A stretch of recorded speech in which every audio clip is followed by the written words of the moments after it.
Hello, young people. I hope you are well, and if not, it doesn't matter. Maybe this video will help you get situated and feel better. I started by saying hello, young people, but it doesn't really matter your age. Learn something good. Right now, I don't care who you are or who you think you are, or how you feel you are, or what you deserve in this life. The question I want to ask you is, who do you want to be? And I don't mean whether to be a lawyer, broadcaster, actor, doctor, engineer, or any other profession. On the social scale, who do you want to be? Let's imagine that you're going to play a virtual reality game, and you can choose the character you're going to play with. You can be the king, the jester, the king's advisor, the executioner, the slave, the peasant, the knight, a goldsmith, or if you are a woman, you can be the queen, the princess, the cook, the concubine, the slave, the farmer's wife, etc. Who do you want to be?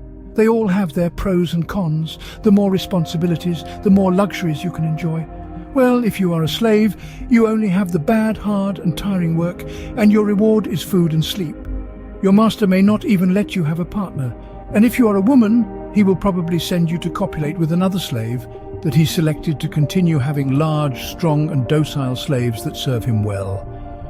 I imagine that in this virtual reality that I told you about before, everyone wants to be a free character with a certain power. Most want to be king or queen. This is good. Now let's see how this virtual reality works. It turns out that this virtual reality headset does not work with the select command. This virtual reality headset is so advanced that it only understands what you feel and how you behave.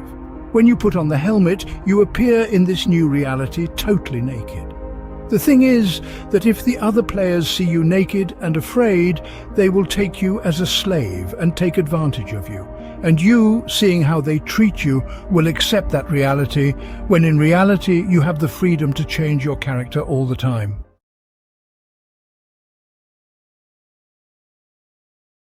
There is also the possibility that you appear naked next to other kind and well-intentioned players who have no interest in using you. When they treat you as an equal to them, you immediately feel the same as them and appear in the same type of clothing as they carry. If you appeared with peasants, you will be one of them. If you appeared with religious people, you will be one of them. If you appeared with nobles, you will be one of them. Your partner will also be according to the people you appeared with. Normally, peasants marry peasant women, nobles marry each other, and kings make alliances with other royal houses. There may be a very pretty peasant girl who can make a king fall in love with her, but the king will not make her his queen. Even if she suits him, he will have her in his harem, or she will be his concubine, as long as she is attractive to him, and if she is very lucky. And the king he comes to love her, he may keep her for the rest of his life, but she will never be queen, and that must be clear to her if she does not want to end up like Anne Boleyn of England. And this comes what for? All of this is just the scenario of what I want to talk to you about today. In this virtual game, as I told you, the game dresses you according to how you feel and how you behave.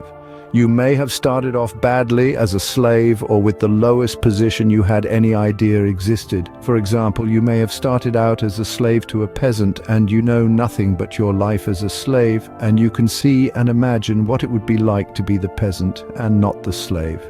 Then you begin to feel like the boss and behave as if you were the boss peasant. Even the other slaves make fun of you for wanting to be like the peasant. But the virtual reality helmet does understand what you are telling it and transforms you into the peasant. Then you are now a free player, and you know a little more than the farm where you started the game. As a free man, you go out and get to know the town and see people dressed better. So you hang out with them and try to imitate them. You learn their manners and imitate them, and thus, little by little, the more you get to know, the more you learn that there are other. The time has come to get married, but who are you going to marry? There are very pretty slaves, but just by listening to them talk, you can't stand them for even a minute. Furthermore, they are used to living in a dump, and if you take her to your house or to your castle, he is going to turn it into a dunghill without taking into account that he is not going to respect you as the king that you already are. A king needs a queen, just as a queen must be at the side of a king. You cannot form an arch if half the arch is a different size than the other half. It would fall apart. They have to be two equals to support each other and be stronger together than the sum of their parts.